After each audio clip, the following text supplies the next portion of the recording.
Activate பண்ண போறோம். அதுக்கு நம்ம என்ன பண்ணணும்னா ஒரு கிளாஸ் அளவுக்கு சுடு தண்ணி எடுத்துக்கலாம். இப்போ இது கூடவே 2 ஸ்பூன் அளவுக்கு சர்க்கரை சேர்த்துக்கோங்க.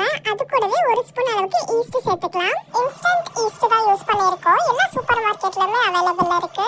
இப்போ இது எல்லாத்தையுமே நல்லா மிக்ஸ் பண்ணி வச்சுக்கோங்க. இதுக்கப்புறம் ஈஸ்ட் ஆக்டிவேட் ஆகணும். ஆக்டிவேட் ஆனதும் இந்த மாதிரி வரும். இதை நீங்க மூடி வச்சுட்டு கொஞ்ச நேரம் அப்புறம் தான் வரும். 2 கப் அளவுக்கு நான் மைதா மாவு எடுத்திருக்கேன். இப்போ அதை இதோட சேர்த்துக்கலாம். மாவு போட்டுட்டு நல்லா மிக்ஸ் பண்ணிக்கோங்க. இப்போ இது கூடவே நம்ம தேவையான அளவுக்கு உப்பு போட்டுக்கலாம். நான் 1 ஸ்பூன் அளவுக்கு உப்பு சேர்த்திருக்கேன்.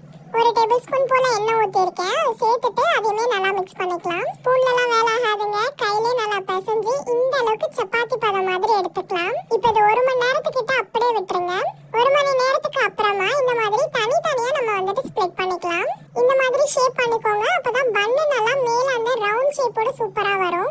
இதே ப்ராசஸ்ல எல்லாத்தையுமே செஞ்சு வச்சுக்கோங்க. இதுவுமே நம்ம செஞ்ச உடனே குக் பண்ண போறது கிடையாது. இதுக்கப்புறமும் இது 1 hour கிட்ட அப்படியே ரெஸ்ட் விடணும்.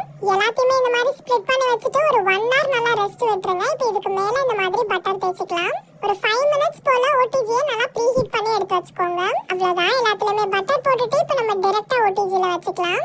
250 டிகிரி செல்சியஸ்ல இதை நாங்க ஒரு 15 minutes குக் பண்ணோம். எனக்கு ஹீட் அண்ட் டைமிங் அவ்வளோ ஷோரா சொல்ல முடியல. பிகாஸ் அது பிராண்டுக்கு ஏற்ற மாதிரி கண்டிப்பா சேஞ்ச் ஆகும். புதுசா ட்ரை பண்றவங்க டைமிங்கை கம்மியா வச்சு குக் ஆகலனா கூட திருப்பி கொஞ்சம் 5 minutes எக்ஸ்ட்ரா வச்சுக்கோங்க. அவ்வளோதாங்க. நம்ம டீ கடை பண்ண சும்மா எப்படி ரெடியா இருக்கு பாத்தீங்களா? மேல பட்டர்லாம் போட்டுட்டு நல்லா ஆறினதை சாப்பிட்டீங்கன்னா சும்மா சாஃப்டா பஞ்சு மாதிரி வரும். வீட்டுல பெரியவங்க முதற்கொண்டு சின்னவங்க